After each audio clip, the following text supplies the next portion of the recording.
is a good a good return. But as you said there, like definitely plenty to work on. I suppose before we do finish up, I wanted to touch on the Sigerson Cup final, which is taking place on Wednesday night. It's going to be UCC against University College Cork up against University of Limerick.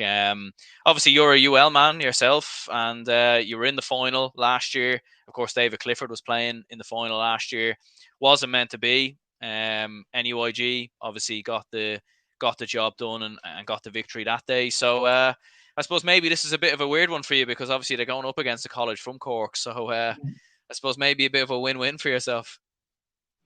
Probably is, yeah. Jeez, I never thought it would get to this stage. To be honest with you, I thought it'd be something like a TUD in the final against DCU. To be honest with you, like looking at the form book, but yeah, alas, it's these two in the final. It's going to be a very interesting exchange. Like I thought at the start of the year they struggle without David Clifford, without Sean Powter as well, a good Corkler in the UL College. He was missing as well this year, but they still have Owen McLaughlin. They still have Dark Ashman from Cork. Paul Keane, he's a very good player from Leitrim this season. Paul Walsh, obviously friends of Ronaldinho, he's in the team as well. So UL have a good crop of players. UCC have a decent crop of players. Combined with Cork, Kerry, and Sean O'Connor, and what's his name, another lad from Tipperary as well. Reed Quigley is his name. Yeah, so they have Tipperary, Kerry, and Cork. But they don't seem to be getting good results, if you know what I mean, UCC. They've gone through two penalty shootouts. They lost against UL.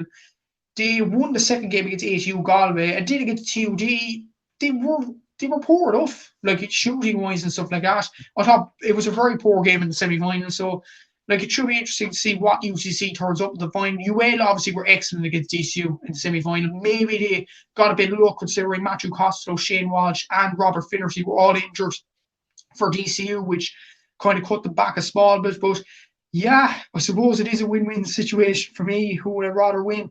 Like you could, when you look at the Roll of Honour, UCC are going for the 24 title. They've won 23 titles. Their last one in 2019. UL have never won it. I know they got to the final last year and they got to the final this year. So I know I'm a Cartman, but I'd rather UL to win it, to be honest with you, because they've got it for so many years now.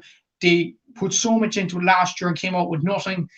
This is the year where UL do it, surely to God. They've been performing probably the better out of the two teams, but don't write off UCC either. We wrote off NUIG last year and they turned UL over. So should be a very interesting game, and great that the game is shown at TG4 to the watching world.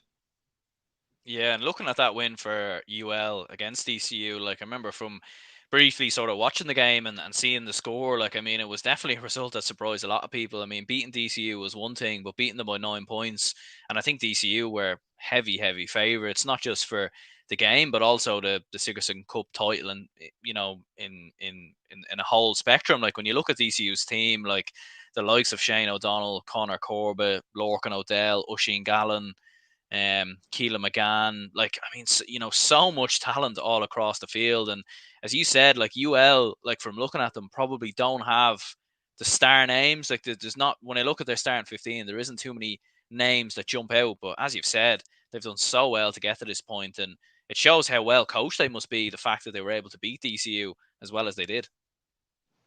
Yeah, exactly. So, and they haven't actually lost a game so far. I know they lost at a penalty shootout to TU Dublin, but they've done excellent so far, and that's a credit to Declan Browder and his management team. They beat UCC the first day, and then they lost in penalties to TU Dublin. But let's not forget, TU Dublin kind of had that team ethic that you need in the team, and they were probably favourites to get to the final against UCC. Alas, they didn't.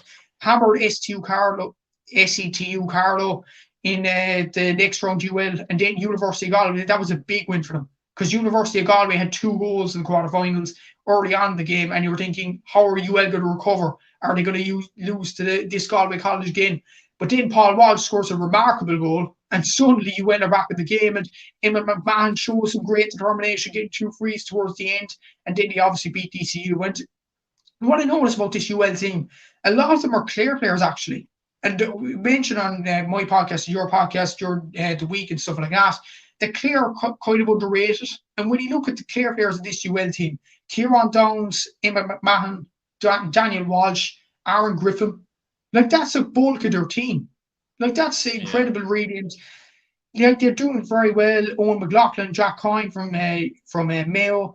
You have your man Paul Heaney from Leitrim as well, Darragh Cashman from Cork, Mark Linehan from Cork. So there's a nice mix of these UL players. Jack Lynn, obviously from Galway as well, an All-Ireland finalist against Kerry last season. So there's a nice mix of these UL players from all different types of counties. You also have players from Louth as well, strangely enough.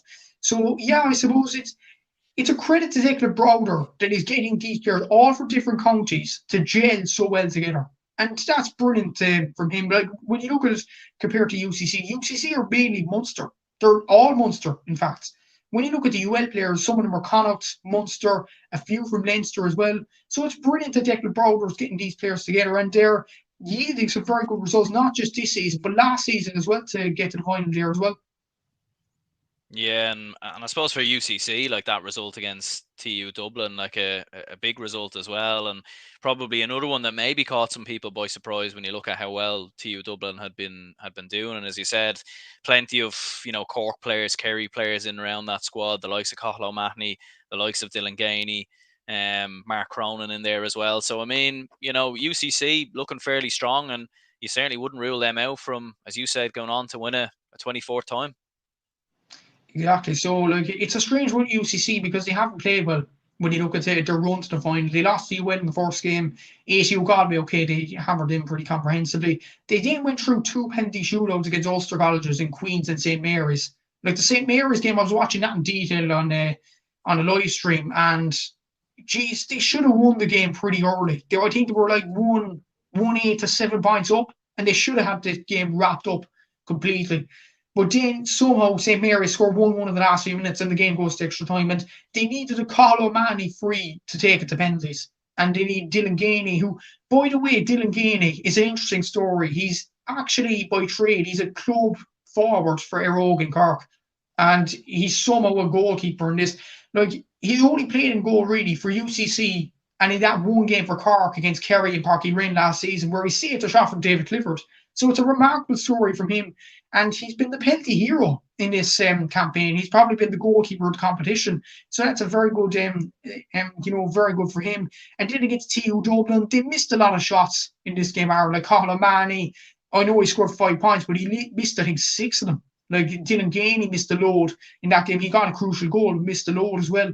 And TU Dublin, if they had a bit of go about them in the last few minutes, they could have easily got the game wrapped up.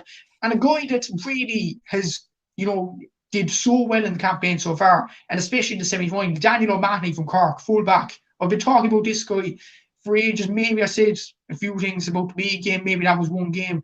But in the semi-final, he got 7 turnovers won in the semi-final against TU Dublin. He was excellent in that game. So watch out for him on Wednesday night. It should be a very interesting game. And yeah, it should be intriguing. Watch it. Think UL are going to win it. But in so many cases, you have these teams peaking too early, and then you have teams that are going along nicely, and then the final day explode into form. UCC kind of have that trait about them, but we'll have to see on Wednesday night. All will be revealed. Who are you predicting then to get the victory? I'm going to go UL slightly, but I think UCC, there's going to be a kick in them. Like Billy Morgan's their manager as well. I know he's nearly 80 years of age, but there's going to be a kick in this guy, to win a 24th title for UCC will be incredible achievement for him. And maybe, like, we talk about Mickey Hart and Mickey O'Dwyer and John Kiley as one of the best managers, Jim Gavin, of course, as one of the best managers in history. Could Billy Morgan be up there as well? Winning the most amount of All-Ireland titles as a Cork football manager, and he's won plenty of titles at Sigerson level for UCC as well. So, and for Nemo Rangers, of course. So, could he be up there if UCC win this Sigerson Cup title? I think he should be. But anyway, I think UL will win it, but don't write off UCC just yet. Yeah, like I think I'd edge towards UL as well. Like I think a 9-point win against DCU, like that's a real standout win, really. Like when you look at it, but as you said, like UCC, like you definitely can't bet too far past them either. But yeah, we will go ahead and wrap this up here, Matthew. cheers very much for coming on, and I'll obviously be on your own show during the week as well, so make sure for everyone to go and check that out. So yeah, cheers anyone who tuned in. If they could hit the like button and subscribe, be much appreciated. And cheers Matthew for tuning in. Thanks very much, Aaron. Happy to help.